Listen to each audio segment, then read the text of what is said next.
Welcome. You're listening to the Rut and River Pursuits podcast. Join our epic pro staff around the Sonic Campfire for stories and adventures from our eastern mountains to the Chesapeake Salt. Let our highs and lows inspire you to take to the outdoors.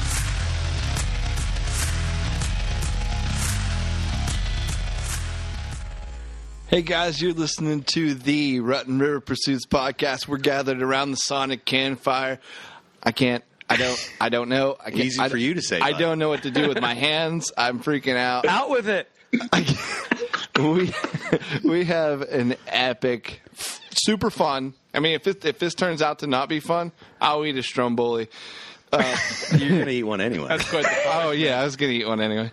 So this is just going to be an awesome night, but I want to start out with who's here. Who's with me? Uncle Buck's here. I'm Ryan. I'm Kyle. I'm tickled pink. Yeah, Stevie. Who's on the line, bud? Yeah, but I'm Catfish. Catfish, you sound different. I think I'm filling in for Catfish. Yes. We got the one and only Mr. Ant Glascoe Jr. Awesome. Woo! The great. How we doing, guys? How are you, bud? Yeah, well, I'm doing all right. You pick your times. It's like 1 o'clock in the morning here in the UK. And, apart from that, I should be in bed. But cheers, Yeah, no, we appreciate you staying up for us. That's yeah. It's not a problem, mate. Ant, you blew it. I wasn't going to let anybody know where you were from. And you already said it. Yeah. Manchester. I think this is the first podcast recorded where we're in one day and the guest is in another day. That's a good point. Oh. Wow. Just What to time point is that it out. there? It's 8. It's pushing to 8 o'clock. 8 o'clock. 8 p.m. Wow. I just had my tea then, guys. Or supper. Or supper. So Ant, you are one of, if not the premier lure fisherman in the United Kingdom. Right? I mean, I don't know another way to describe you. Like, you're the guy. You're the predator fishing guy in England. That's what Tyler Dunn said. Right? I mean, Like, he's not lying, though, is he? He'd never lie. Tyler wouldn't lie to he's us. a real straight shooter. Tyler only says stuff that he gets paid to say, I'll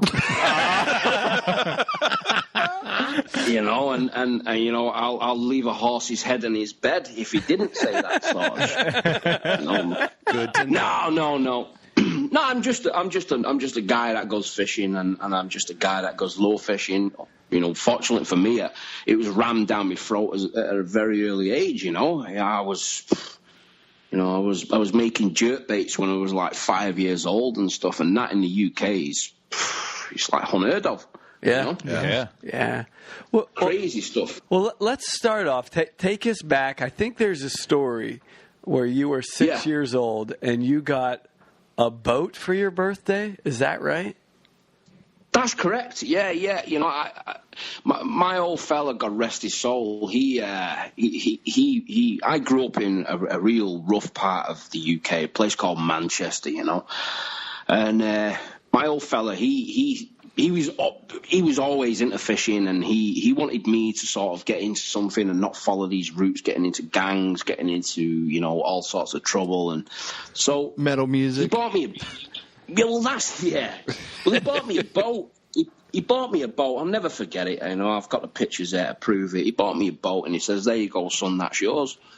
And it's a 16-foot boat called a CJR. What they stand for, I don't know, but it was called a CJR. And it started from there, guys. I started fishing when I was 3 years old, but that was the first time I ever, when I first got my boat. That's amazing. That's a heck of a gift. That's a nice gift to get. But there's always a catalyst. There's always something that just gets you rolling, and that's a leg up. So where do you put that boat? Is it you have a bunch of canals over there?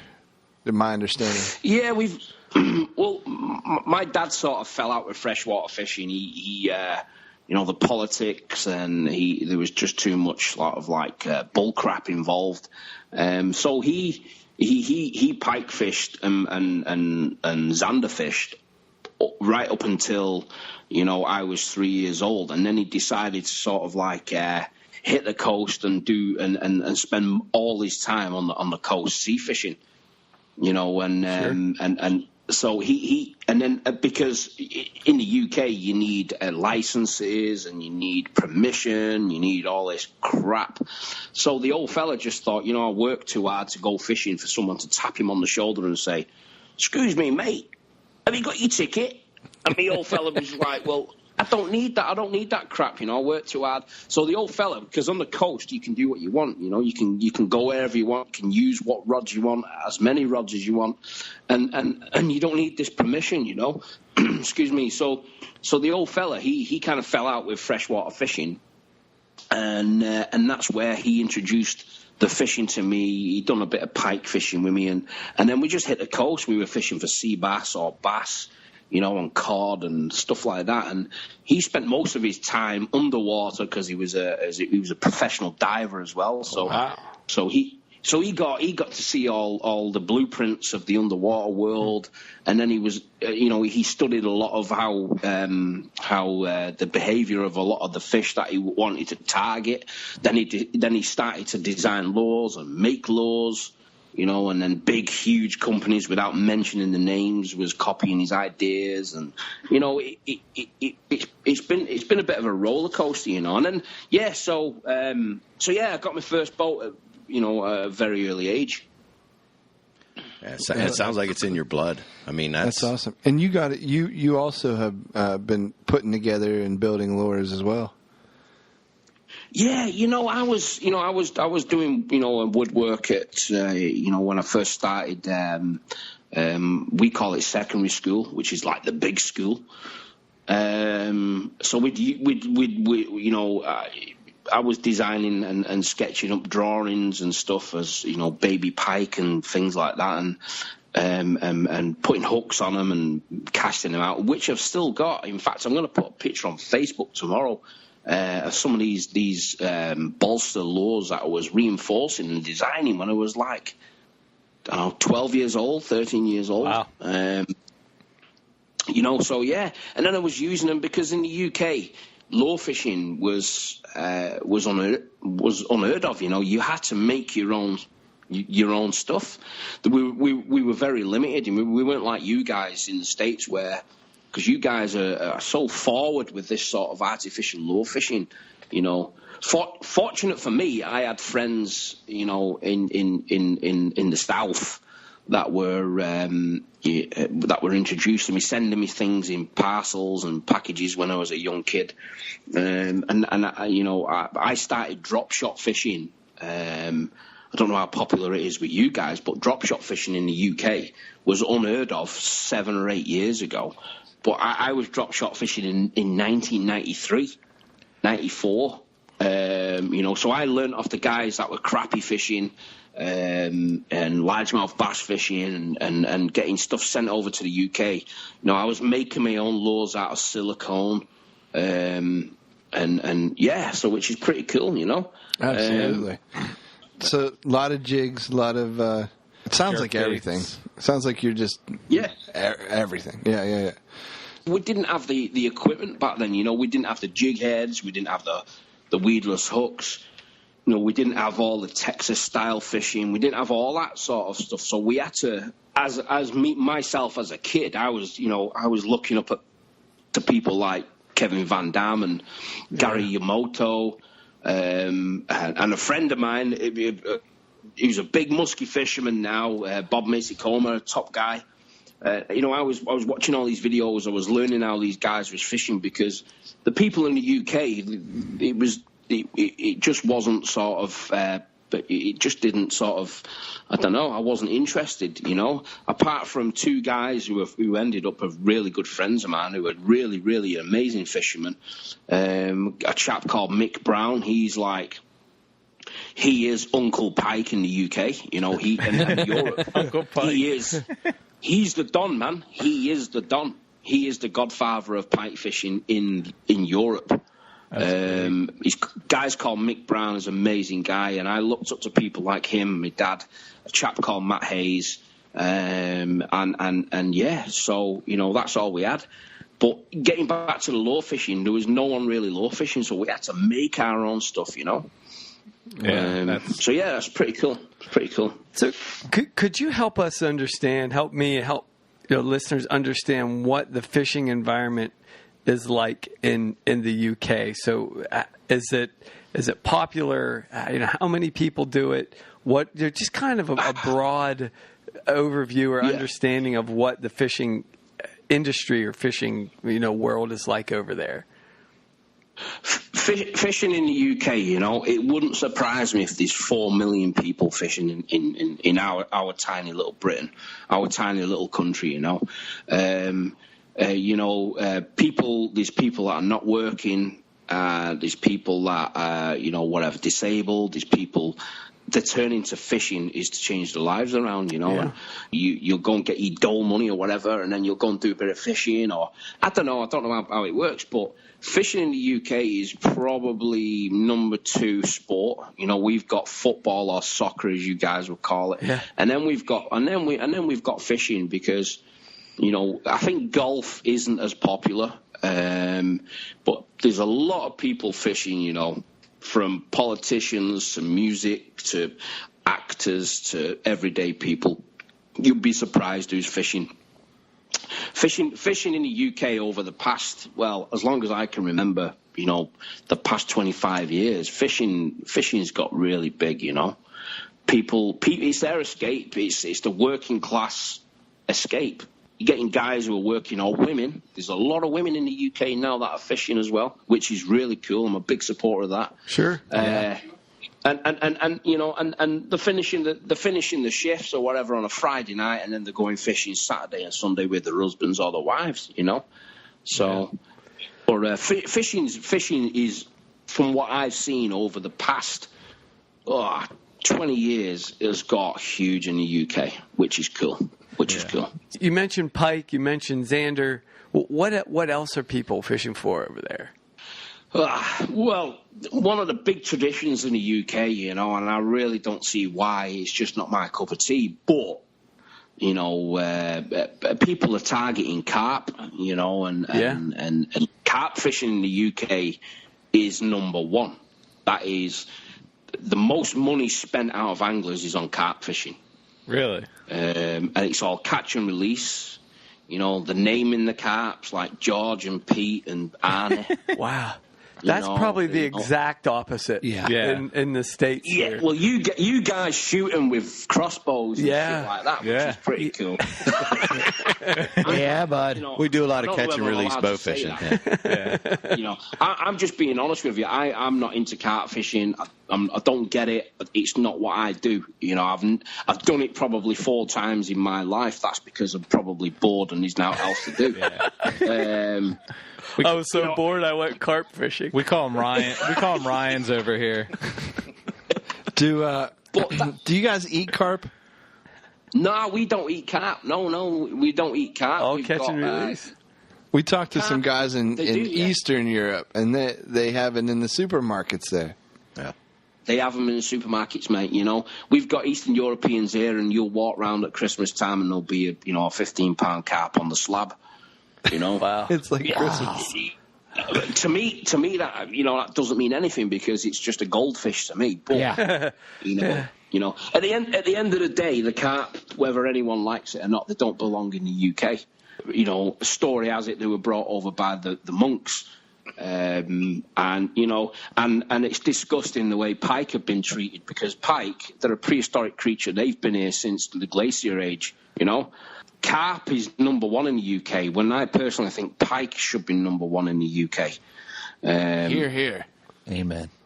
Well, I'm just speaking my mind. Everyone knows my views anyway about it, and I think people are starting to get educated about it. They're still finding fossils of pike from, 25 million years ago with 2 pectorals and blah, blah, blah, blah. Where does the carp come in on this? They're sort of like the newbies. So people in the UK need more educating on pike, and they deserve more respect in the UK as not just this thing with teeth that everyone should be scared of. They're such a delicate creature, and they're more delicate than carp any day. You can boot a carp around the car park, and it'll still live. You unhook a pike the wrong way, man, and it's going to die. Yeah. So, but yeah. And they're predators too. I mean, that's so. Yeah. That's pike. That's it. Yeah. Interesting story here, and how I came to learn about you. We recently we just got back from a fishing trip in Miami, and we fished with a big YouTube star over here in the States, Monster Mike. And I was researching. You've seen any of Monster Mike stuff? He's nuts, but great guy to be around. But so we fished with him, and I was doing some research on urban fishing, and I happened to stumble across your video on urban perch fishing. Yeah. And I didn't, and that was 3 months ago. I didn't realize, 3 months later we'd be talking with you on the phone. But that's just one example of you have some pretty big TV exposure over there, right? Well,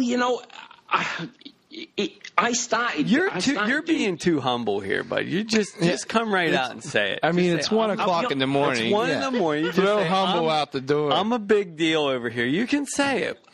I do not know why. I do not know why these film companies approach me. I just ain't got a clue. It all started. I worked for a huge fishing company, which are huge now. Massive brand, and taken on the US, the UK, the Europe.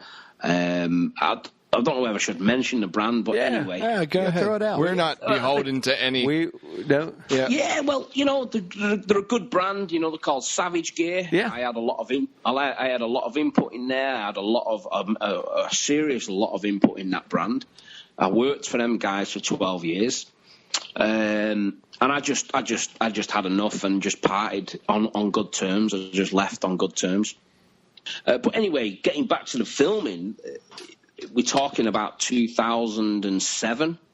I was fishing one day with the guys, and the next minute a film crew turned up, and I'm like, "What is all this about?" And then they turned around and says, "Well, if we'd have told you the film crew was coming, then you wouldn't have turned up," which I wouldn't. I never wanted to get this far deep into my sport. I wanted to enjoy my sport, whereas now it's sort of like, oh, I've got to go fishing, or, I do enjoy it to a certain extent. So anyway, this huge film crew came along, and we made a few DVDs, introduced a few methods to the UK. Drop shot fishing was never heard of back then, and now it's like massive. And then so it all started off then, and then I started getting like TV appearances with various companies and TV shows, and Sky Sports picked me up. I had a few shows on there with Sky Sports where I got, I said to the guys, look, if you want me to film with Sky Sports, can we do some really sort of like some different stuff rather than the same old boring crap? And they were like, well, yeah, we want pike. And so, one particular day we were in Scotland, it was -9. My boat was frozen solid on this lake and whatever. And I had to smash it up. And I said to the guys, look, guys, this was to Sky Sports, by the way, so it was a big crew. I says, guys, I really don't want any of this sort of like free music that you don't have to pay for, this cheap techno crap that you put in the backgrounds of porn music, or elevator music. Is there any chance we can get some sort of like Lynyrd Skynyrd and going on? So we got permission to use some Lynyrd Skynyrd on some of my videos, which was pretty cool. I noticed that. Great. Yeah. Which was really cool, which was unheard of in the UK. I'm there pike fishing away, smashing ice, and we got these great soundtracks to it, which kind of boosted it off. And then from then onwards, I got noticed.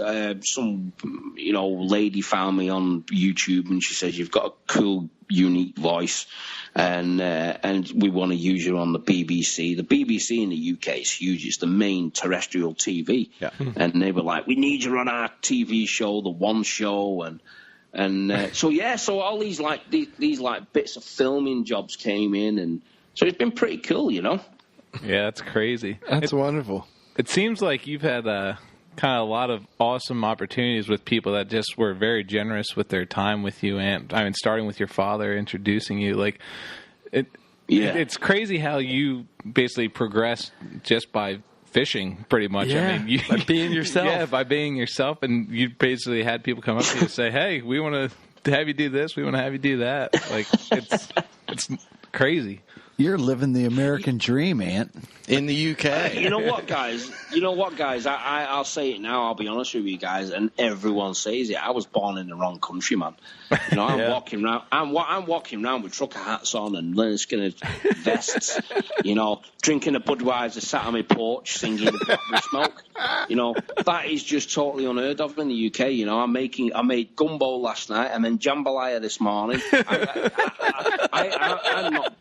You know, I'm not from the UK. Do you drive a big full-size pickup too? I wish, mate. No. I wish it's just a small car. but no, you know, they're expensive. Getting back to that sort of stuff, you know, it's just sort of, and that's why I think, you know, these people sort of see me and they go, "Oh, this guy's a bit of an oddball." You know, he's wearing raccoon hats. He's holding a pike up, sat in the middle of the city of Manchester in the UK, and little things like that. But that's the way I am. I won't think twice of wearing a fur coat. You know, that's that is the God's honest truth. You know, that's the God's honest truth. You know, these pictures on Facebook of me smoking a massive cigar in a fur coat, listening to music, and you know, and I don't want attention. I don't think anything twice of it. I'm just being me. You know, I like me fashion. You think Conor McGregor thinks he likes the fashion, guys? He learnt it off me. Oh man, and I'll knock him out for saying that. Did he learn the billionaire walk from you as well, Ant? Yeah, well, you know, he got that off me a little bit, you know. I taught him a few things. Yeah. I taught him how to jab a few times, you know. Hey, I hope it does some good on Saturday, though, buddy. Well, you know, I'm on the coast on Saturday. I'm doing some sea fishing with my niece, who's a really big fisher woman. She's proper into it, and it's her wedding anniversary on Saturday, and she wants to watch the match and that. But I'm going to surprise her. I'm going to take her out fishing, and she wants to catch a few bass and stuff. So it's going to be pretty cool. Nice. Very cool. Very nice. Cool. Go ahead, bud. Crazy lifestyle. Let's switch a little. Talk about the offshore. I guess what we would call it offshore fishing here, saltwater fishing, or shoot, I don't know what you call it. Saltwater. Jeez. Yeah, just sea coastal fishing. Sea fishing. The brine. Sea fishing. Yeah. Well, before you even The before you get to ask your question, Stevie, Yeah. my UK geography is way off. From Manchester, okay, I got it. From Manchester, though, how close are you to the coast? I'm nowhere near Zimbabwe. Right. All right. Manchester is like east of Reading. Okay, I got that much. Yeah, somewhere there. You know, just like Ant can't swear, I can't either. So don't keep pushing my button. It's across the pond, man. No. So Manchester to the coast. Like, what kind of distance are you talking about? You talked about growing up. Your dad, you know, he basically gave up on the freshwater stuff, moved into the coastal fishing. Yeah. Like, what's the drive time from where you're at, or at least where you grew up, to get to the coast from Manchester? Drive time to shit coast where drive time from my door to the coast where we don't fish because it's shit is probably about 1 hour. Okay. But that's Liverpool, obviously where the Beatles were from. Right. Yeah. And drive time from my house to where we have another camp, that's what Canadians call it. I don't know what you guys call it, another house or whatever. And that's 125 mile away, so that's 2.5 hours drive. Ooh. So, and we're talking like, real deep blue sea, good fishing, and really rugged coastline, and it's a place called Anglesey. If you guys get a chance to check it out, it's North Wales Anglesey. So it's just like, it's real sort of Celtic-y, rugged land. Sounds nice. I guarantee I can convince my wife to go there. Absolutely. Yeah, it's amazing, guys. Check it out, Anglesey, North Wales. You've got a place here. If you want to come over, come and stay with me. That's perfect. What do you catch there? Don't tempt us with a good time. Yeah, you just got 8 new best friends. Well, we'll just get a film crew in and film the whole situation, man, and we'll see what happens, It'll be an American invasion. And we'll bring some Lithuanians to film it. Yeah. And we'll bring some Lithuanians. We might even get a guy from Ontario to join us. Oh, yeah. That'd be pretty cool. We'll have a fishing outing. We'll call it the United Nations of Fishing. Yeah, boys. I like it. Yeah. Okay, boys. Okay, boys. So what are you catching in the salt? Well, we're catching. We're not very limited of what we catch. We catch a lot of small species. Yeah. So we're catching stuff like we have a fish called a pollock. Okay. I don't know whether you guys call it. You get more sort of like Pollock, Yeah. Like cold water. Pollock. Mainly up in the Bering Sea. We got pollock, we got coalfish, we got cod. We got stuff like sea bass or bass. They look like a bit of a striper. Okay. They don't get as big as stripers. They get maybe up to 12 pounds. A double figure bass in the UK is the holy grail. So is it? Yeah, dude. We get like various other species, like we have a series of species called wrasse, and they kind of look like groupers. They kind of they look a bit like a grouper. They've got like human teeth, and they're a great beginners fish, because there's so many of them. They're just easy to catch, and they fight like hell. They really are a great sport fish, and they've become the new sport fish, sea fish in the UK. Everyone's targeting them now, and they're cool. They're great fun on light tackle. Did you say it's a good Guinness fish? Like, goes good with Guinness? Is that what that means? Guinness. Isn't that what you said? Did I say? I think sport fish. I thought you said sport fish. They're a great sport fish. I heard Guinness fish. Maybe I just need another beer. I'm Guinness sorry. on the brain. I think Guinness is a big Guinness fan. Is that just you thinking about alcohol? I think so. I'm pretty sure. You see right through it, man. Nah, I didn't say Guinness. I didn't say Guinness. Great sport fish. That's the wrasse, by the way. They're called the Ballon wrasse. You want to look them up on Google. Really nice fish. Now, Ant, like how... Did you say Jameson? Did you say Jameson? I thought I heard Jameson. Jameson! I could kill one right now. I'm literally on the last dreg of my bottle of red wine. And I'm looking at it now thinking, shit, I could just kill another bottle of that stuff. So... And as far as like the ocean temperature goes, like does it fluctuate a lot? Like I know like where we're at. Fluctuations. Fluctuations.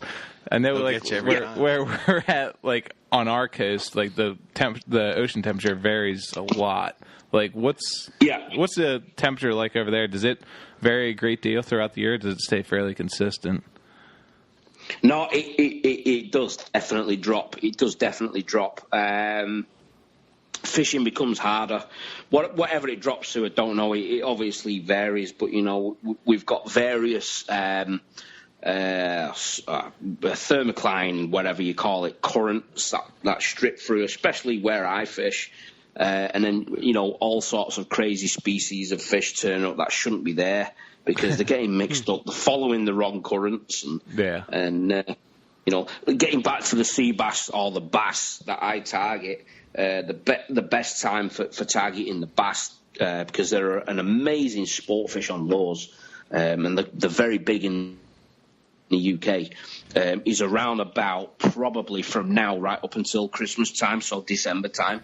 So people think because they're a warm water fish, they they piss off to warmer countries, and it's a load of rubbish. You know, they're there. I know guys that are commercial fishermen, and they're catching sea bass right up until the end of December. November, December, January, February. You know, as whereas 10 years ago, I'll be like, the bass have gone now to Italy. Let's fish for another species, but it's not, man. If you carry on fishing for them, you'll catch them. That's right. They're still knocking about.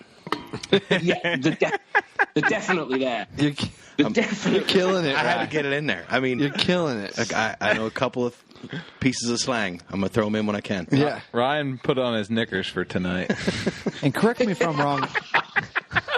And correct me if I'm wrong, but that Irish Sea, that's a pretty rough body of water. Does it ever get calm there where you on the sea on that west coast?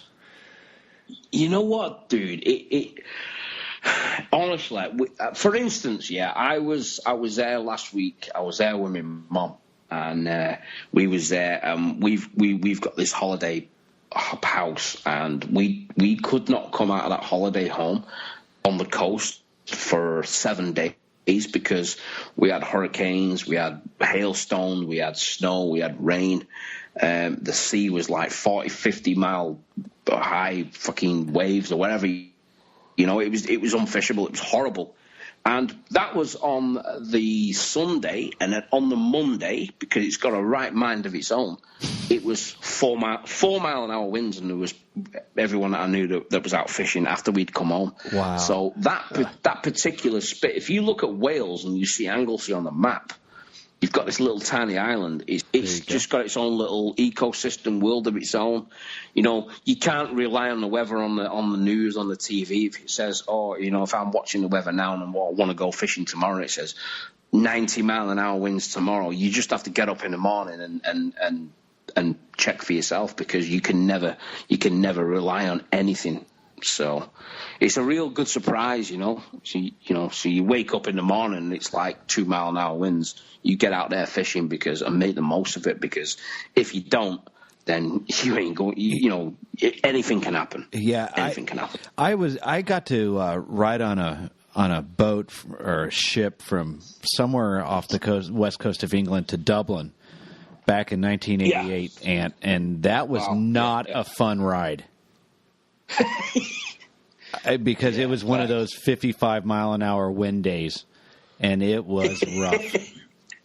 Yeah, I bet. So I'm just, in my mind, I imagine like that from the scene in Harry Potter where the family are all hiding over there on the coast and Hagrid comes and finds them. So I never saw it. Exactly like that. You know, it's so rugged, it's just unbelievable. So you know? Hats off if you're catching, like, I'm picturing you in like the full rain slickers and everything out there fishing, you know, on so hardcore, and icicles building in your beard, and so it's great to hear that.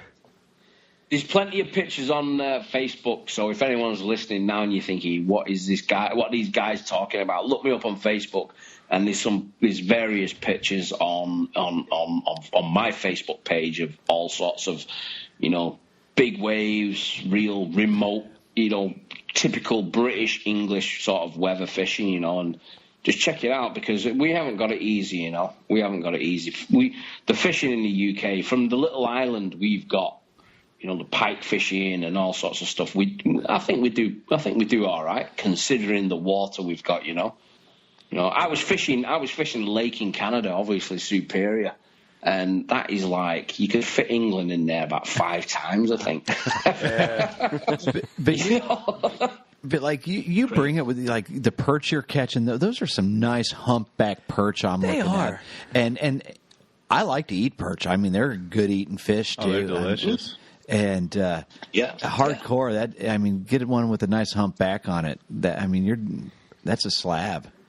Perch fishing in the UK is like very specialist, very, very specialist. You know, we to catch a 2 pound, 3 pound perch in the UK is amazing. If you get a 4 pound plus perch, you are the don, mate. You are walking around with a massive head.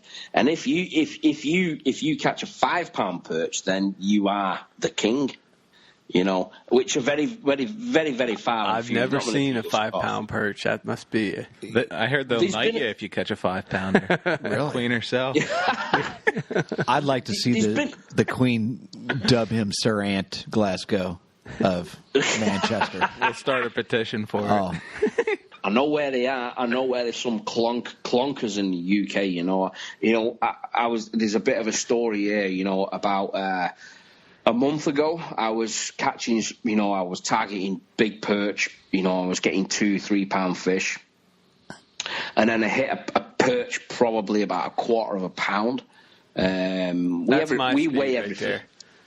Yeah. Yeah. Well, this was on the drop shot, and as I hit this perch, it's sort of like seen a flash of this perch, and then it dove, and then a big swirl, and I thought, crap, a pike's took it. Yeah. So I'm fighting this fish. I said to my mate, get the net. I said, I think I've got a pike here. Now I'm fishing 4-pound fluorocarbon. Heartbreaker. On the drop.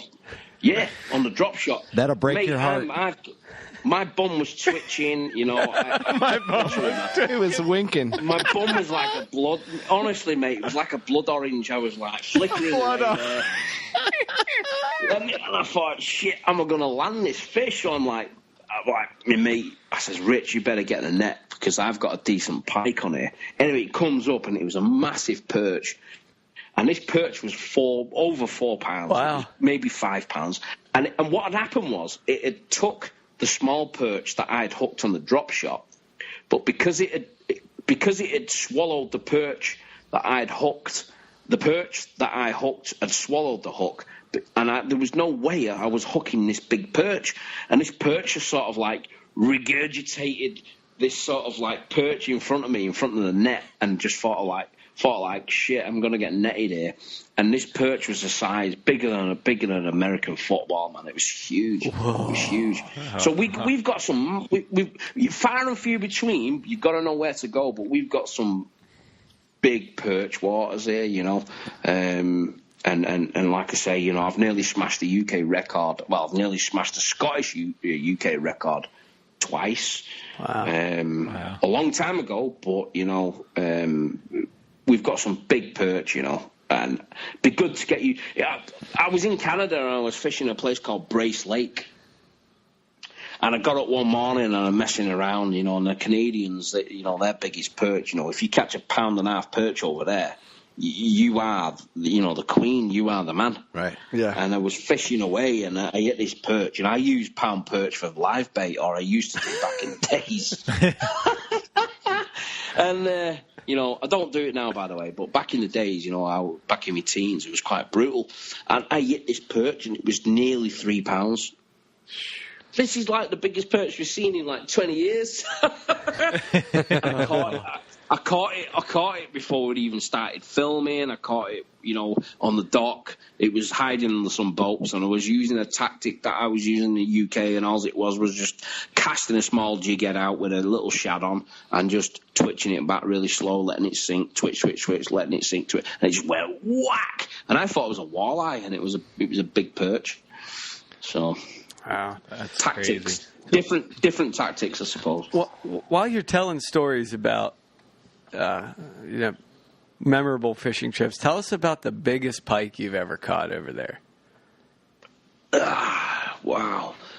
The biggest pike I've ever caught, I don't really talk. Everyone in the UK asks me all the time. I mean, I'm looking at a picture, and I'm sat in my living room now, and I'm looking at pictures on my wall here from 2004. I'm looking at a fish there, which was very special.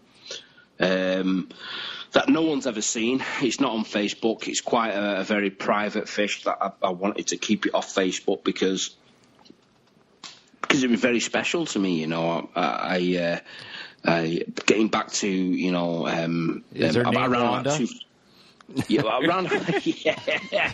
Well, about 2004, I split with my girlfriend, and a friend of mine took me fishing and got me out of the house and basically made sure I didn't sort of like drink and just be an idiot and whatever. And we just got fishing and did, you know, we do a lot of dead baiting for pike in the UK. So we'll use a dead fish on a float. I don't know if or you guys would call them a bobber. Or a strike indicator. Yeah, strike indicator. Yeah.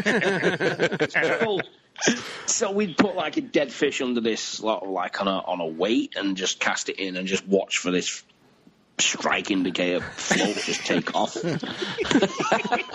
So you're sitting around lamenting about your old lady, listening to The Cure. Like, it's probably The Cure. Probably sitting around in your underwear, and your buddy, your mate comes and says, "I got a sweet bobber spot. I want to get you out. I'm going to get you out of this funk." Yeah, that's exactly how it was, and he got, in the UK, like, we've got really limited time with daylight, so it's light in the morning at 9 a.m. and it's dark at 3 p.m. Oh man, So anyway, cut a long story short, my float takes off and this fish comes up, and it was a big fish, it was 35-pound pike. So God. whatever that is in length, what you guys do, but I've had on the same lake, I've had 5 separate 30-pound plus fish. Wow. So, and that was the most memorable pike that I ever caught, because I was going through the troubles. Everyone was catching around me, or my cousins was catching big pike, and I was just sat there just whinging and crying, and then next minute everyone was packing up ready to go home, and I looked and my float had just took off at the corner of my eye, and it was this big, huge pike. And there's a picture on Facebook actually where there's a picture of my head, and my head is next to this pike, and I'm unhooking it, and it's quite a famous photograph. And this fish had a near to 2 foot long head. Wow. What? That's crazy. There's a picture, if you click on my name on Facebook, Ant Glascoe Jr., and then click in profile pictures, go through my profile pictures, and you won't miss the picture. You'll just be like, there's the picture he's talking about. Yeah. That's it. So, no, I think it was about 20 inches long, the head. Wow. So whatever that is, 20 inches, 12. I think that fish actually holds a special place in my heart now. Yeah, I mean, I want to see the picture. I bet that both he and the pike each have a little tear in their eye. Go through it, guys. Honestly, it's there. I'll tag you in it or whatever. But it was from snout to gill. So that's how we measure the heads or whatever in the UK. But Boone and Crockett. From snout to gill, so. Big fish. But I had four that size over the past 2 years after that. But I don't talk about them on Facebook because I think it's about. I get asked all the time, what's your biggest pike, or what's the biggest perch, and I've got a big sort of following from young anglers or guys that are just getting into fishing, and I think, it's kind of daunting, sort of like scare people off with the big fish you've caught, Mm-hmm. Yeah. And fishing is a personal journey. It's not, a lot of times it is those moments that lift you up and get you out of, whatever mood or situation that you're in. Like, that's why you fish. And So it is. Not everything has to be made public. If a 1.5 pound perch, it makes you happy, and that's a great catch that day. Get you some. Great for you. I agree there, guys. I agree. But in the UK, I've noticed, I'm a bit disappointed in the fishing industry at the moment in the UK, because everyone's fishing to be sponsored. Everyone's fishing to be, I've just caught a 20-pound pike.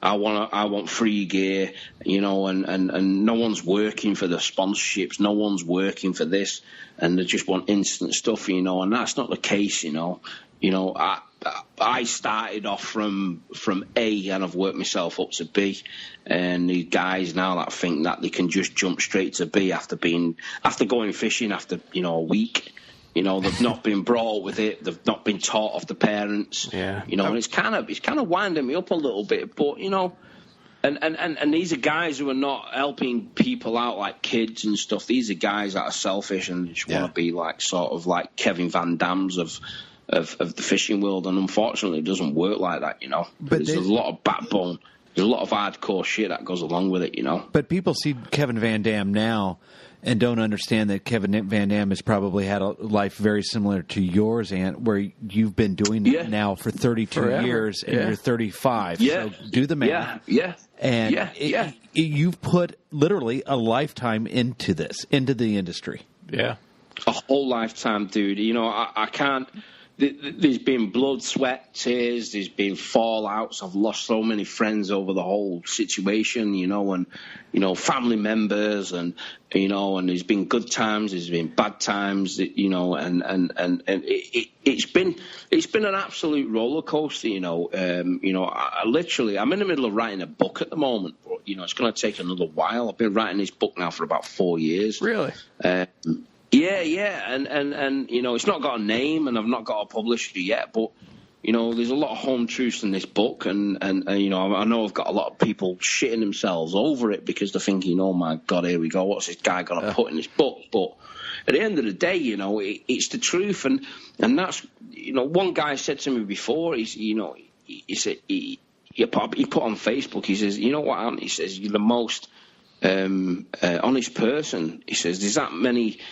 Even when I was with huge tackle companies, you know, I was honest publicly about the laws or the gear, the rods and the reels or the braid that I was using, saying, well, you know, the Berkeley Fire line was all right, but I would go for this one, you know, or, you know, the Savage Gear floating duck was all right, but I'd go for the smaller version, not the big version, or whatever it was. And I was too honest, and that's what that's what I'm more known about, you know. I just can't lie to people, or sort of like, you know, I'm just too honest at the end of the day. Well, and you're real, and I think that's what comes across. The fact that you're not just plastering the biggest pike you've ever caught everywhere, all across all your social media. You're keeping that private. You're keeping it private for a very, I think, in my opinion, noble reason. That's your fish.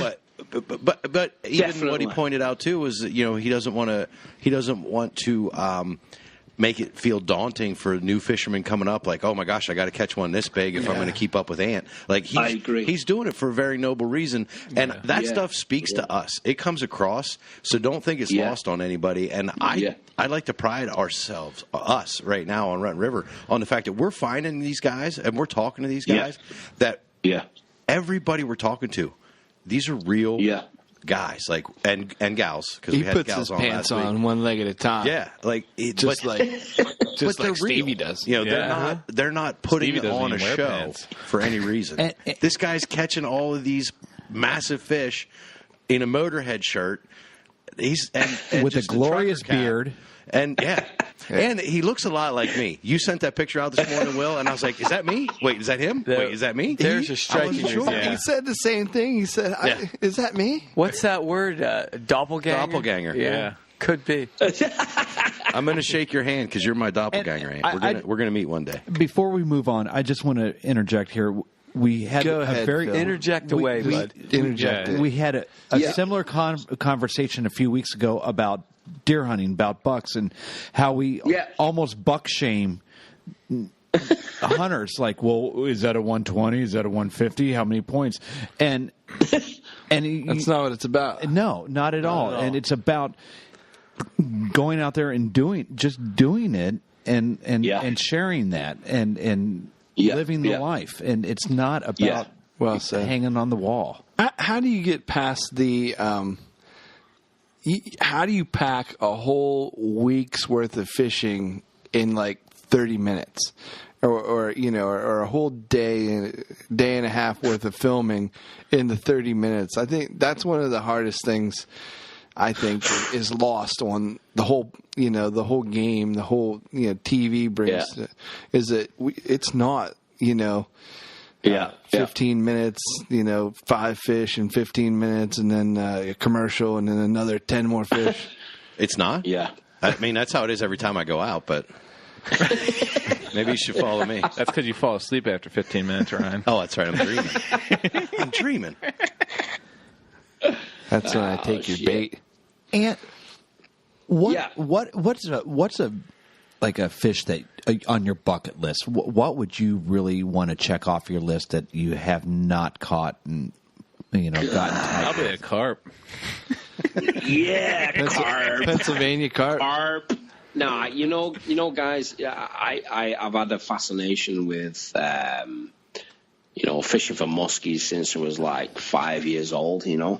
I used to get muskie. My dad used to get muskie fishermen delivered to my door when I was really young, and straight away, people would go, "Oh, it just looks like a pike," and I knew straight away it looked like a pike, but it's got nothing to do with pike. It's a separate species or whatever. Yeah, whatever.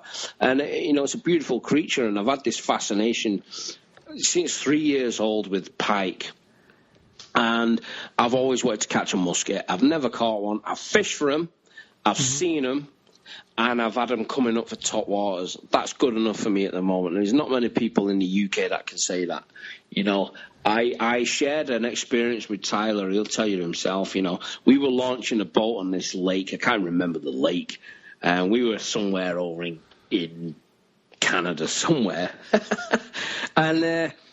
And as we launching the boat, the nitro, one of the guys' nitros, which was the film boat at the time. That's what the film crew was using because it had a flat deck at the front. They could get the tripod on there and all that crap. And as they're doing all the hard work, I seen this tiny muskie.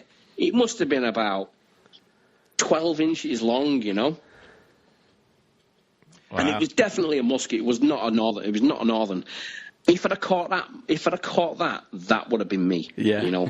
A foot-long muskie, I'd have been the happiest man alive. That's awesome. And I rooted. I thought, shit, I need to go through my gear. I rooted for the full box of lures, and I'm using lures that I've never been to Canada before. I'm using brands, Scandinavian brand called Westin, which are huge. You need to check them out. Really cool, crazy guys. Scandinavian lure company called Westin. Anyway, I'm not name plugging there, by the way. I'll just tell you this straight away. I'm just now getting back into fishing. This is my first year back as an adult, as a man. Grow up, Ryan. Fisherman. Yeah. I used to fish a lot as a kid and stuff. So there's lures and things that I've never seen, and these guys have been throwing for years, and whatever you have, pearls you want to drop, whatever we don't mind. We don't look at it like that. We're not beholden to anything. And there's a company, cool. There's a company called Westin, ON. It ends in ON that does a lot of okay. A lot of outdoor industry stuff. Is this the same company, or is this Westin IN, like ends in I? No, this is Westin IN. It's a Scandinavian company. WESTIN. Westin's a really cool company, actually. Okay. It's good stuff, and they supported me to go over to Canada with. They sent me rods, reels, and stuff, and. Anyway, cut long story short, I seen this little baby muskie, and I casted this little. They do a big Westin sort of like pike fly type thing, and big eyes on it, and you can cast it. It's a casting. It's not a fly rod, a sort of fly. It's a casting fly, and I casted this fly at it, and this little muskie just hit it. I had it on for a brief second, and then it came off. He soft-mouthed it. He soft-mouthed it. So I seen it, I hooked it, and in 4 days, that's all I seen of muskies. I blame Tyler. Yeah, I was going to say, we have to get you a better guide in Canada. We'll find you a better guide for next time. Tyler, if you're listening to this, you're shit. You know what? We need to send him out to fish with Midwest Fisher Gal. That's who I was just going to mention to him. We'll get Christine Fisher, she's going to be able to hook you up with some muskie. Yeah, absolutely. Yeah. Absolutely. Well, I'm sorry Tyler didn't do well for you. Yeah. But, the other facet of besides fishing, and I'm trying to move in this along a little bit because we're bumping up, coming up on the end of the show. But we still got time for sure. I don't want to cut this too short. Yeah. But what I want to get into is the other side of you, and is the music, the thing that maybe doesn't drive you, but propels you through life. He's the rock and roll predator fisherman. The rock and roll Right on. predator fisherman dude. Yeah. Guys, it's just sort of like I grew up with a big sort of like music family. My dad was in a band. He wasn't in a famous band, but he ended up getting to know lots of famous people and being security and being involved with all sorts of stuff. And he was a biker, and he was a top guy, the old fella, and so he basically introduced me to music. The first ever band he introduced me to was the Eagles. I was listening to the Eagles. I was Hotel California. I was just gonna say. I was getting really into that sort of stuff, and then it ran down my throat. Then, and then it's sort of like, I took a bit of a turn and started listening to more sort of like Southern rock, which was like back at the time was like Government Mule, Lynyrd Skynyrd, the Allman Brothers, Grand Funk Railroad. Yeah, all that sort of stuff, and original stuff like.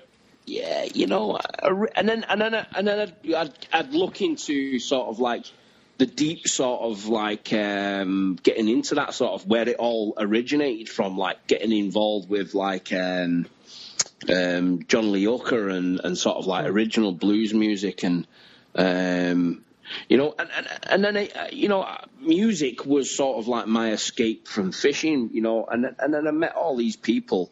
And their escape from music was fishing, and wow. Getting back to Mike Estes, I met him over Facebook about 8 years ago. He was obviously involved with Skynyrd, massive, one of my favourite bands. And I was like, wow, is this guy sort of like contacting me? This is just sort of like surreal. Is this like a fake Facebook guy? And it was like, nah, honestly, it was great. And he invited me to one of the concerts in the UK, and I went there, and he was talking about fishing, and I was talking about music, and it was like, well, you shut up about music, and I was like, no, well, you shut up about fishing, and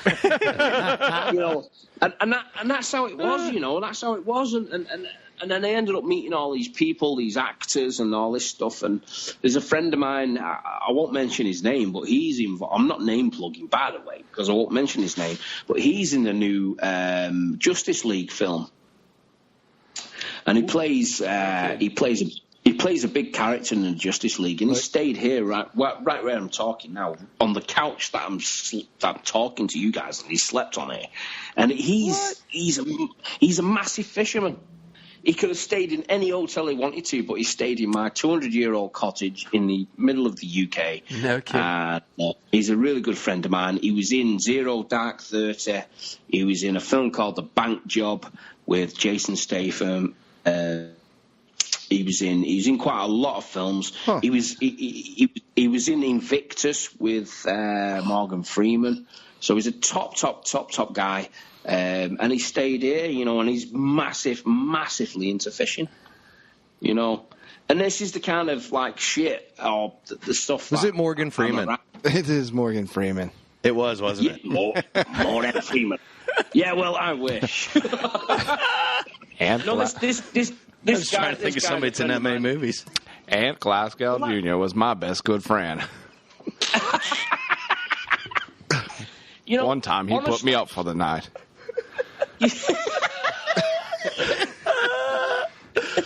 Oh, you're terrible. You just don't know. You just don't know who's into fishing. That's sort of like. Yeah.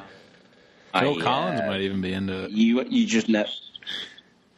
Phil Collins, well, yeah. I don't know about Phil Collins, He's, I did. There's a story that everyone knows about this story. He's big, well known now. Phil Collins is huge in the U.S. But I hear stuff like I've talked to several people from across the pond, and it's just he's not as popular over there. I knew 3 girls growing up. They were triplets, and their names were Sue Sudia.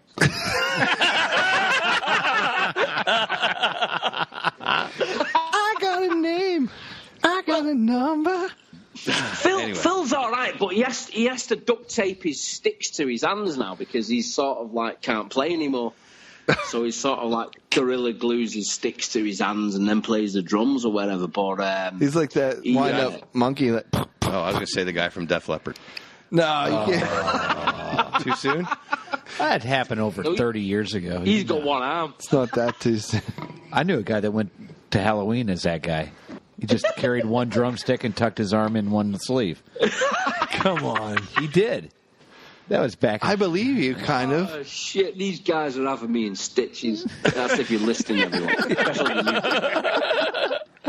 Oh, shit, man. Proper on my wavelength. I really want everyone in the UK, if you're going to ever listen to this, this is just like, this is how interviews should be, you know. This is like reality. None of that. What's your personal best? And then what bait did you use for that? This is real life stuff. So just take that in mind. I'm talking to the UK people, by the way. You can let them know as soon as they just go back listen to all of our episodes, because when we interview anybody, we're always out there and we're gonna take the Mickey. You know what I mean? We can teach the UK how to build a sonic campfire. There you go.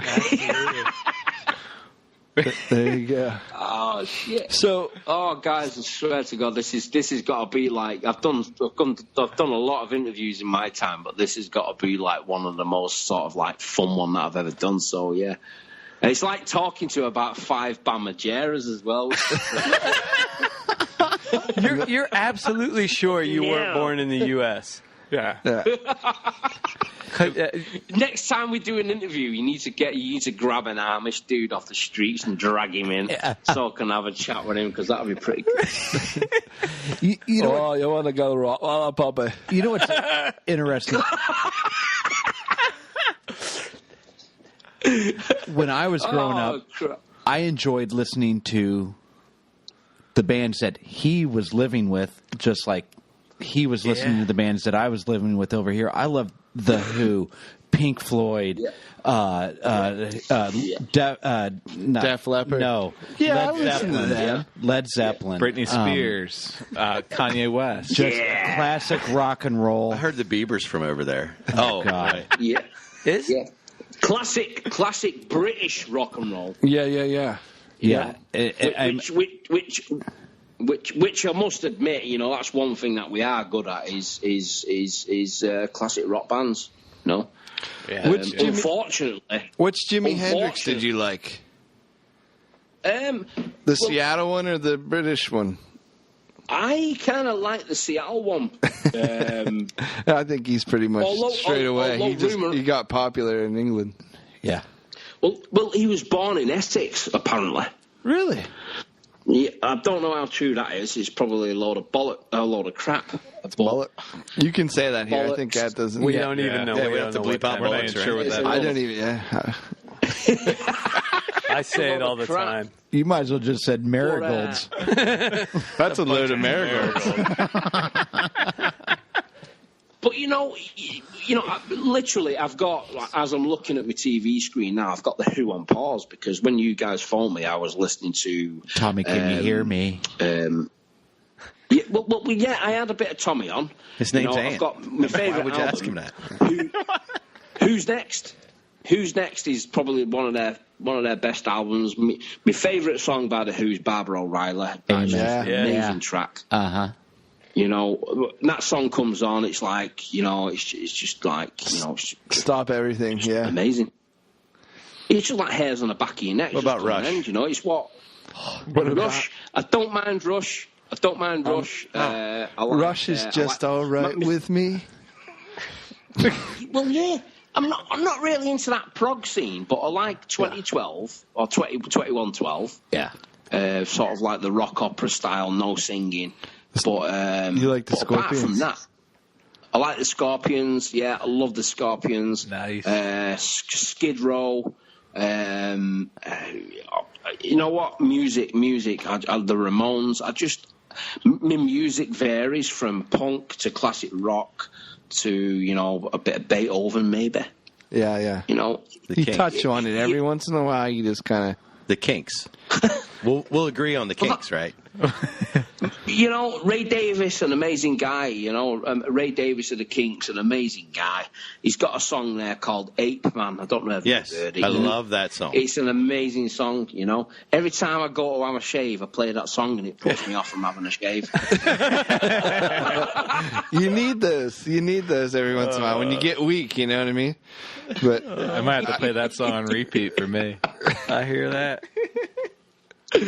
But I love my music. You know, I'm more into my southern rock music. You know, I really like Lynyrd Skynyrd, Blackberry Smoke, Allman Brothers. I love all that sort of stuff. You know, the Government Mule. That is sort of where Fog Hat, Molly Hatchet. Yeah, I was going to ask. That's my childhood, Ant. You know? I was going to ask you if who's the new, like, what's the newest kind of rock you listen to? Well, a southern rock band, saying that southern rock band, maybe I think they're from Texas. I've met them, top guys, and I think they're into a bit of fishing, and that's Cadillac 3. Gotcha. The Cadillac 3, look them up, guys. They're massive. They are massive. They are getting so big now, it's unbelievable, you know. They were a band that I was kind of humming and ahhing about 5 years ago, and now they are huge. If they play in the UK, you cannot get anywhere near them. Wow. And another band as well, another band that I'd like to mention before you guys get pissed off with me is a band called Whiskey Myers. They're amazing guys. They're so talented. I'm not name plugging them. I know one guy in their band, and he's called Cody Tate. He's a top guy, and he likes a bit of fishing. And they're just great guys. It's new music, new southern rock music, and it's just great, you know. For me, from the UK, you know, like I keep saying, I was born in the wrong country. We've got the Who, we've got Zeppelin, but we haven't got Skynyrd, we haven't got Blackberry Smoke, we haven't got, you know, the Allmans. So it's tit for tat. Yeah, buddy. Yeah, it's I'm so glad that we finally made this happen, and it kind of happened in short order, which I can't even tell you how much I appreciate, because every once in a while we go back and forth with different people, and it takes 2 months to get weeks to get people on, you know, and it just, for whatever reason, our schedule, their schedule, and this happened very quickly, and I cannot even begin to thank you so much. I think we've just found another brother, absolutely, and a brother who just taught us how to speak English. Yeah, the right way. Old English. Exactly. Shakespearean. Maybe redneck English. This is our redneck version I like English. that. Can we call it like redneck bloke? Kush can. You can call it what you want, mate. All right. But yeah, you know, it's been a pleasure, guys. You know, it's been amazing. I really do. Thanks for sort of listening to me bull crap and me ranting and raving and you know, it's guys, we about forgot one thing. And speaking about connections and real people, we need to make a connection, because the only other person I know from the UK who loves us, who follows us, and who is a huge fan of us is Orange Peel.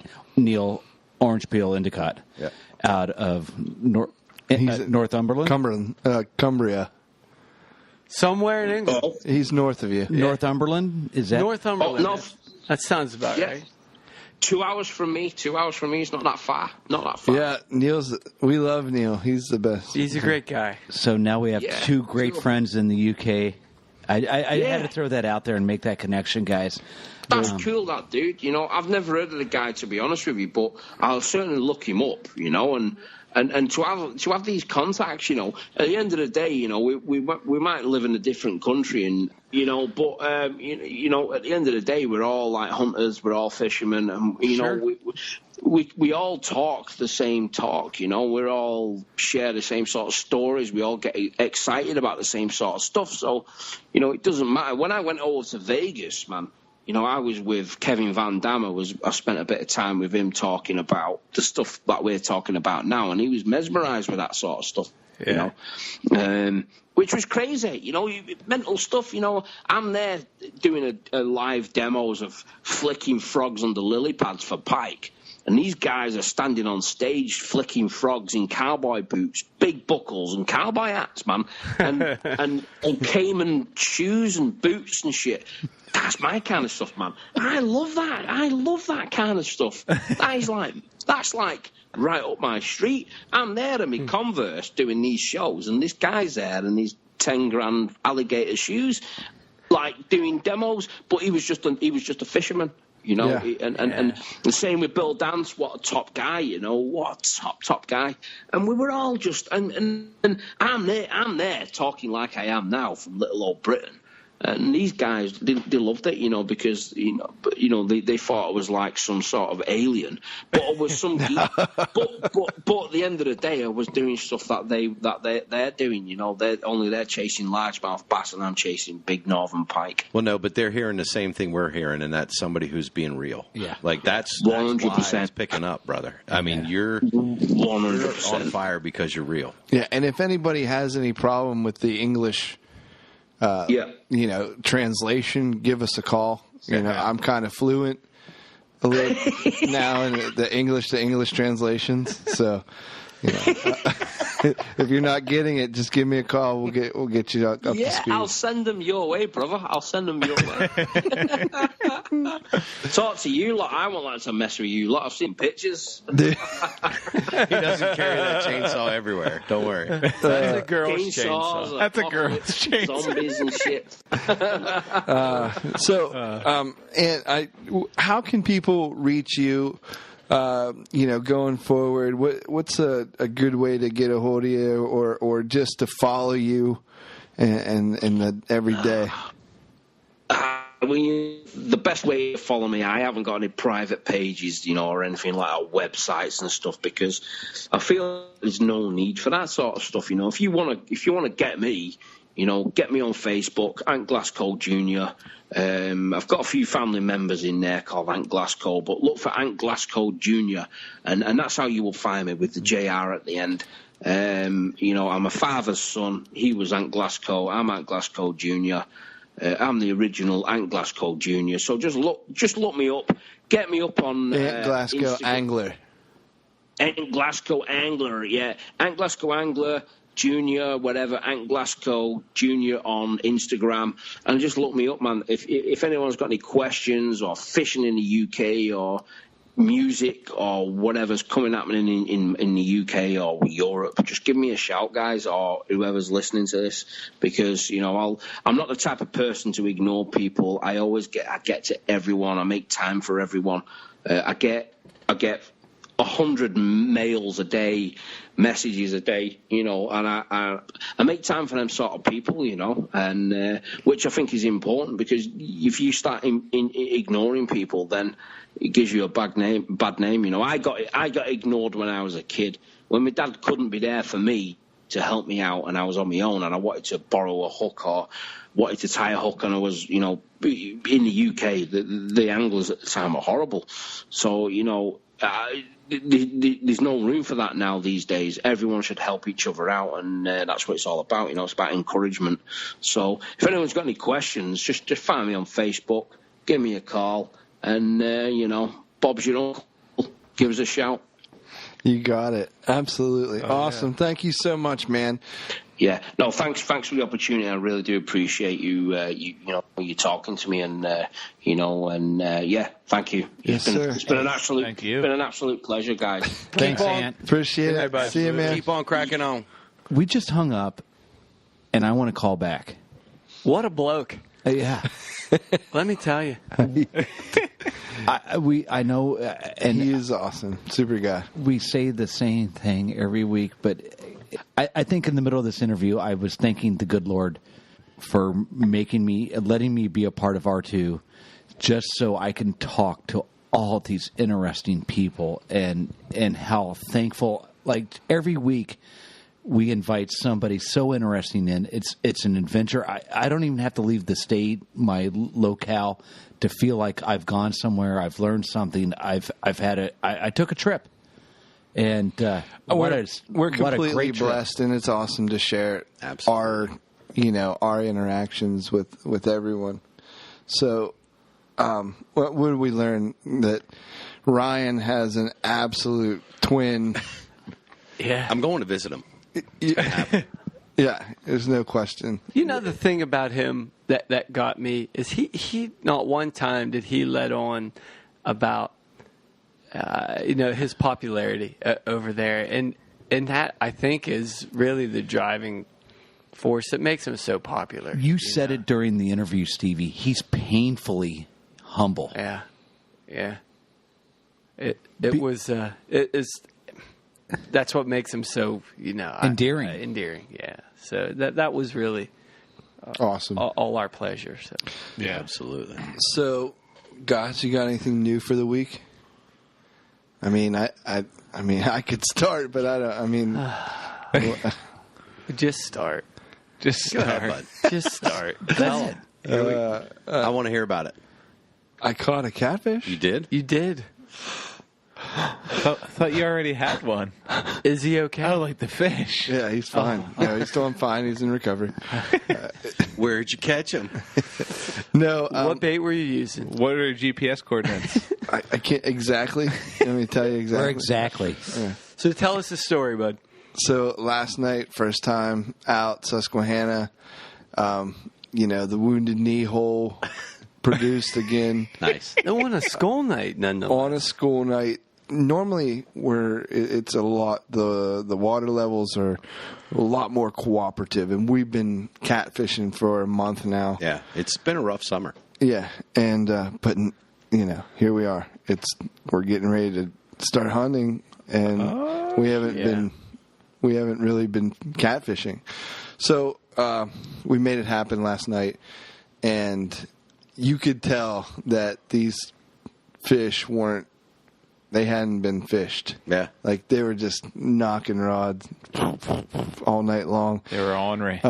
Yeah, we caught a bunch that we didn't, post pictures of or anything like that, but like it was awesome. I mean, it was just to be out there on the kayaks, middle of the night. You had your new kayak. The new to you kayak, right? Your 13-footer? Yeah. Yep. Yeah. How'd that do? Perfect. I mean, it's it's just perfect. Yeah. We have it all set it up, the way we need to set it up for the catfish, and which just adds another bar and some rod holders, and it's unfortunate for me because my what's new is I'm super busy again because kids started school and all the sports started up again, and I didn't get to go with you. There's really one highlight that I need to just tell you before I just get off the subject. But tell us, bud. So don't hold it in. I've never seen anything like it, and I just started last year. Was my first year catfishing on the kayaks. So what we do is we anchor up, one of us, and then we tie the boats together. So last night it just happened to be catfish and I. We were using some live bait. The biggest one, we throw it out, and they're all night long. These rods are bouncing like they're getting hit. But nothing's taking the bait, and it's on when the rod goes down, right, and just stays down and just bobs a little bit, like your uncle. Like, Bob's your uncle, Yeah, well, I'm saying. So, I'll never forget it. But had these little nibbles, and then all of a sudden just wham. Like, the rod, tip, bends almost like a straight U. And just, I don't even know, like a whipping motion. Uh-huh. And then, as quick as it did that, just straight back up again, and it shook both the boats. Wow! And Catfish goes in his catfish way of being excited. Uh-huh. That was a big fish. And if you've got catfish saying that was a big fish. Yeah. I'm thinking it can eat me. Yeah. When he's saying that's a big fish, that can eat me. It like sucker punched our boat. Like it was just like it totally. It was a big. I don't want to say be crude, but it was like a big FU. Like I'm taking your tackle, I'm taking your bait, and I'm going home. You know, it was like gone. That's exactly what it was. So it tried to take a hold of you, as Ryan would say. It tried to take a hold. It took a hold to you. It took a hold to you. Well, it turned to catfish. It's like, we're going to need another kayak. I was like, I think we need a bigger kayak. we're going to need another boat. It was just amazing. So bait gone, rig gone. And we had a couple decent sized fish, you know, the rest of the night, and I couldn't ask for a better start to the the flathead catfishing season. We didn't get a channel cat. Normally, you get early, you'll catch a couple channels, but it was all flatheads. It's a beautiful night too. You guys perfect picked a great night to go. Beautiful. Yeah. How about you guys? How about you rub it in? I didn't get to go with you catfishing. Did I tell you I caught a flathead?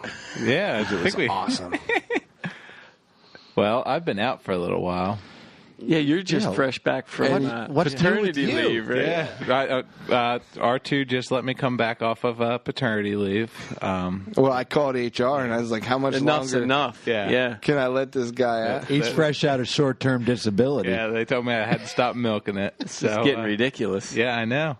No, but I had my little boy back in July. So Liam Paul Parkins Getting a lot of sleep. Oh yeah, been sleeping in every day till about 10. Your nipples are chafed. I saw. My nipples are just oozing raw and bleeding. It's terrible. But I take your word for it. I have at least been able to start getting everything prepped up for the archery season, being home as much. So that is the one good thing. You already had your stands up before the baby came, right? Most. Yeah. I mean, you can never have all your stands. Most of your stands. And I'm doing stands this weekend again. I mean, God love you. Kyle's got a sweet new setup. I do. He's shooting a sweet new bow. Yeah. Well, that was another thing that happened. I got a new bow. Yeah. The Bowtech Rain 7. So excited to be shooting that. I don't know what you shot before. Are you a Bowtech guy? No, I'm actually pretty neutral to brands. My first bow was actually a PSE. Like that's what I started with. My latest one was a Diamond, and then I pretty much went to the archery shop with like an open mind and was like, I thought for sure I was going to be walking out of there with a Matthews or a Hoyt, and I shot pretty much every bow down the line, and I came down. The final three were the Matthews, the Hoyt, and the Bowtech, and I shot all those side by side, and I was like, for whatever, I don't know if it's just me, but the Bowtech shot smoothest and best for me. Did you find out that you weren't a 29-inch draw? That was Was that the biggest surprise? Yeah, that was the biggest surprise was my draw length. It's 36-inch draw length. 38-inch draw length. What did Bowtech say when you told him you were a 29-inch?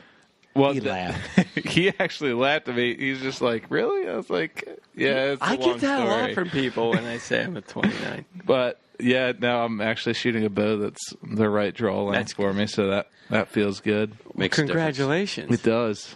But yeah, it definitely feels good to be back at the table with you guys. Speaking of babies, Yeah. our good buddy David Kyle. David and his Kyle. wife. You know what? You know what he did? What he He done said, to- "When life gives me lemons, yeah, Make babies. I'm gonna make a lemon." Make one. you did, See what I did there? yeah, Welcome, Lemon Kyle. Yeah. yeah. She's a good looking baby girl. Healthy She baby. is. Healthy Yeah, baby girl. healthy. Yeah. Congratulations, David Kyle. Yeah, congratulations, Mr. Kyle. Get you some. David Kyle, R2 Kyle, all these Kyles. David Yeah. Kyle's everywhere. Yeah, it's a great name. Just Yeah. solid all around. First name, last name, middle name. Just everybody. Kyle, should- I was gonna have a baby named Kyle. So the Miser family, the Chambersburg Miser family, got a new addition. Oh, yeah? And it's not a baby. We've got enough of them. Oh, yeah? We got enough of them to go around. Well, we got enough of them to go around for now. Anyways, we got a camper. Short-term housing. Some short-term housing for when my kids send me to the poorhouse. No, we finally we've been debating over a year. Last year, what to get, and my wife found a big pop-up camper. Yeah, that thing's massive. It's a tank. Yeah, but it was a lot of fun. So we went out this past weekend and for the inaugural camper event. And I'll tell you, if you've ever taken camperathon, if you ever taken 3 little kids, 2, 5. What are my kids? 2, 4, and 6. 3, 5, and 7. But yeah, basically 3, 5, and 7, and 2 Prime dogs numbers. in a. Ever taken 3 kids and 2 dogs camping? You'll know that you're a lot more tired Sunday evening than you were Friday evening. No, it was a relaxing vacation weekend you had. Not at all. Not at all.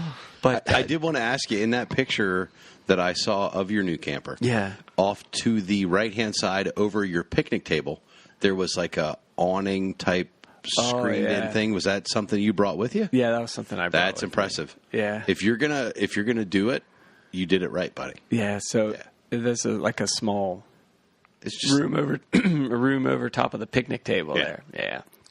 Room over Miami. Rooms over Miami. Now this is just in your backyard, right? I wish. No, this was in Cumberland County. In true miser style, like you if you would have did it true miser, you would have driven to like whatever destination. Yeah. Got mad and just drove home and then set it up at home. Well, I did have it set miser up fashion? at home. Yeah, I've been running under that fashion for a while. Yeah, you just got me. Now I have a name for it. There were times during the fashion. weekend where I almost did, because I don't know, the kids they were just being kids. There were times where I, you turn the thing around. I was almost my dad, that's it. Pack it up, we're going home. Oh, yeah. I'm sure it was the kids' fault. They're probably like, but Father, we would like to go camping. We are so sorry. No, it was fun though. Don't. Your kids are like Faja. Have kids, get a camper, take them outside. My kids, loved being outside, so that was the important thing. Good for you. Yeah. Awesome. Way to go. Thanks. We're definitely going to be using that. It has a nice We AC. should. Yeah. Yeah, it has a shower. Wow. I'm in. That was the deal breaker. Yeah. Yeah. Awesome. Philip? Felipe? Felipe? Did you guys leave the best for me or something? Yeah. Always. Oh, Mr. Phil. I don't know. I had a great day this past Saturday with 3 of the brothers of the Rut and River Pursuit podcast. You guys were doing some good, weren't you? It was a great day with the National Wild Turkey Federation, the Stony Creek chapter of the NWTF. We were at Penn Harris Gun Club in Middletown, and we had their Jake's Day. We helped out. We didn't have it, but we helped out with their Jake's Day. Which is a great event. Yeah, you guys helped out in archery. You guys helped out. You and Catfish and us guys. Catfish ran the pond area. I bet he did. It was pretty fun. Oh, it was and I had a fantastic time hanging out with Ryan and. All right, little lady. Yeah, I'm going to teach you how to run this whopper plopper. First of all, you got to go whop, whop, plop, plop, plop, whop, whop, plop. He did try to explain it. He may have over-explained it, but he tried to explain it to him. Were they running Whopper Ploppers at the Jake's Day? He was. He brought his own? yeah. Here's a trout magnet. I'm going to run this whopper plopper. That poor little girl was like, but mister, he said to just put worms on the hooks. Well, He's wrong. he's wrong. We're gonna catch some bass, not bluegill. And what was great was Ryan and I were sending the kids up. Oh yeah, Phil and I we were in charge of the archery station. Yeah. So we were teaching the kids. How many stations were there? There was like 8? Yeah. I think 8. Like a black powder. Like how many kids from 3 until 17 was the oldest I heard? I don't know. You could shoot black powder. You get to learn about the black powder. That's great. They have turkey tactics. They had Turkey call making. One of the stations was about trapping. I mean, they learned about how to set traps, what you can trap in Pennsylvania. It was amazing. My personal favorite station, if I was like the 9-year-old, 10-year-old kid, which we do have So you video were out there, inside. Little Phil. was the hatchet They call 'em Philly. and knife throwing station, which I think I know. I don't think it Uncle was, Catfish has some video out there. It was, Yeah, he did. that was cool. It was very. I don't know. 5-time state Pennsylvania state champ. hatchet throwing For, champ. yeah, Wow. the tomahawk toss. So I mean, Just hanging out. Yeah. What's up? and this was all for kids. How many kids you figure were there? Like just There was like 60? Based on the number of groups that came through the 8 different stations, I'm going to say the actual number of kids participating, Yeah. I think was around 42. 40, yeah. Something. So Which was down a little bit from the previous Yes. year. So each of those kids goes through those 8 different Stations. Yeah, there were stations, groups of modules, yeah, whatever. we had them at each station for about 30 minutes, which was Wow. a lot of time for, Yeah. for groups of 4 or 5 at a time, well, 4 to 8 at a time, talking to them about archery, like where we were at, giving them a quick background, talking to them about the parts of a bow, parts of an arrow, and then of course we talked about the safety on Sure. the range. It's great. And then we got them in. We had them shooting. We taught them how to figure out which eye is dominant because we had left-handed and right-handed bows that NWTF brought. It was very good time. And then the parents getting involved, asking questions themselves, and Awesome. it was fun. they're it top-notch was organization fun. there, aren't they? And I think it's one of the best kept secrets. How many of these outdoor events does a kid get to actually shoot a real bow and arrow? Yeah. It was our first time. I had so many people like afterwards, like at work and stuff. Oh, didn't you tell me you're doing that? Yeah, and I've been. I didn't know what to expect. It was our first time there. Some things are run better than others, and that I will definitely be recommending. Shout out to that was good stuff. that the kids, your kids would have loved it. Yes. They would have at least taken second place in the turkey calling contest. You would have. Well, No, your kids would My have. kids. Ryan and his kid took first and second. and then Ryan wanted right. to post pictures. Stolen valor. Yeah, he stole some valor this weekend. Yeah, Hunter did pretty good, didn't he? Yeah, actually, he came there. I brought him along, A, because I had to babysit him, and B, because I knew he would at least have a good time. He came with me to the event under the impression that he was going to help. Right, he was going to maybe work the archery booth with me or the BB gun stand where they were shooting BB guns. He was going to help other kids learn how to do stuff that he's been doing. And we got there. It was well organized. Everything was set up. We're doing a couple odds and ends Sign 'em at the up. beginning. And was it Steve? Steve looked at me and he goes, "Your son want to participate?"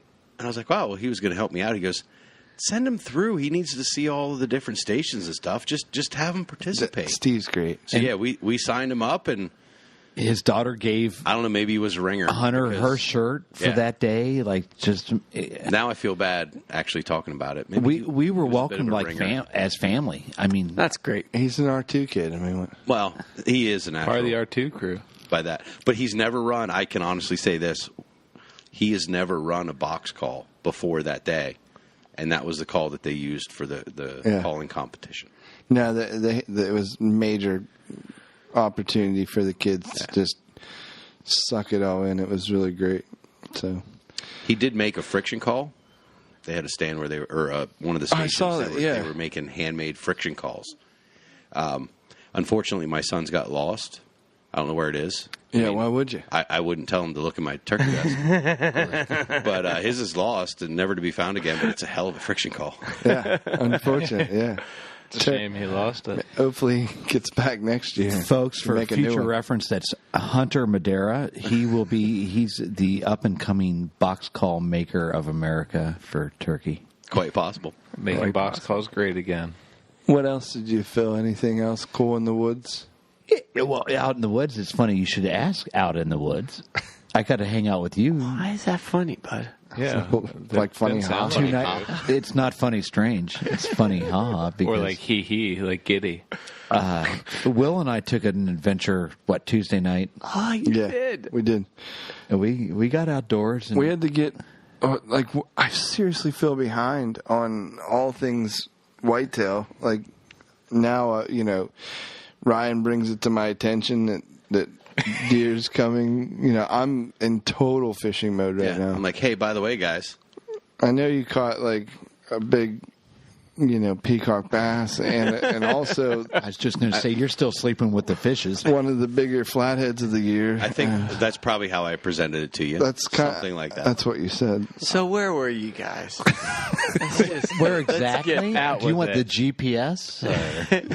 At least the wildlife management unit.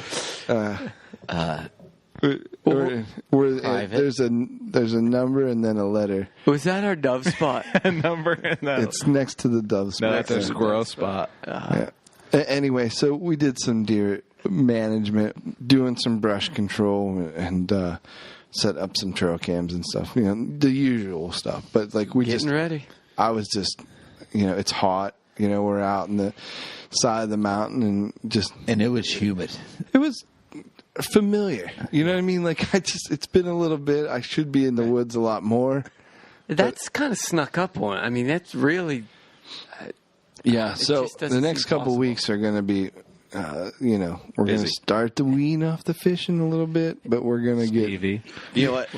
It's hard. It's hard to take your eyes off the present and look towards the future when you're having this much fun. I want to wrap up the episode with some information. Like, where can they find us? We'll do that in just a second. But I was having this exact same conversation. Will, I feel like you're I don't want to say lecturing. Lecturing's not the right word, but you're talking to us. You're trying to make sure we You can understand say lecturing. your point of view. He's lecturing. Listen, fellas. Guys. We are a week away from September. Get your September stuff means, together. depending upon where you're at in Pennsylvania, you're 2 weeks away from the opener. Like, That's me. We 3 gotta weeks. we got to start focusing here. I understand what you're saying. I had this exact same conversation with my son not more than 48 hours ago. And I said, listen, you got to get your bow out. We got to be shooting more. We got stands to hang. We got cameras to get out. We got to clear some shooting lanes.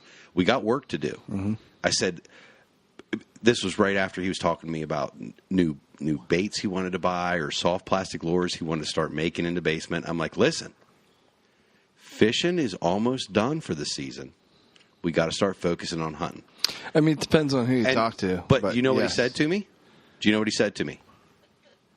This is my 13-year-old son looked at me, deadpan, and he said, but Dad, we live in Pennsylvania. We can't hunt on Sunday, so we might as well fish. Bless his heart. God. He is. He's the wise tiny beyond Tim. his years. Genius. He's the tiny God bless us, everyone. He's like a genius kickable. Oh my God, genius kickable. Oh, that's wonderful. Yeah, no, that's smart. If we would ever start our little R program, I would say, instead of R2, the little R. R's. Give that one a little bit more thought. But Yeah. yes, I see. Yeah. Like our poo. like small case R's. I got. No, I get it. I lowercase get it. R's. I get it. Yeah. All right, guys. R cubed. Let's kick this pig. Well, where can they find us, Stevie? Before we talk about where they can find us, let's talk about Fluctuations. our guest. Ant Glascoe Jr. from Manchester, United Kingdom. Before we talk about where they can find us, let's remind everyone to follow Ant Glascoe Jr. over in the UK. What a guy. Great guy. Got a lot of good stuff. Instagram, Facebook, YouTube. You can find us at www.rutandriverpursuits.com, on Instagram and Twitter at R2Pursuits, and on Facebook at Rut and River Pursuits Podcast. Download the podcast on iTunes, Stitcher, Google Play Music, and CastBox. Later. Boom. See ya. Get you some. Good enough of that. Thanks for listening to the Rut and River Pursuits podcast. Follow the R2 Pro staff by searching Rut and River Pursuits on Facebook, Instagram, and Twitter. Until the next episode, we need to see you in the outdoors.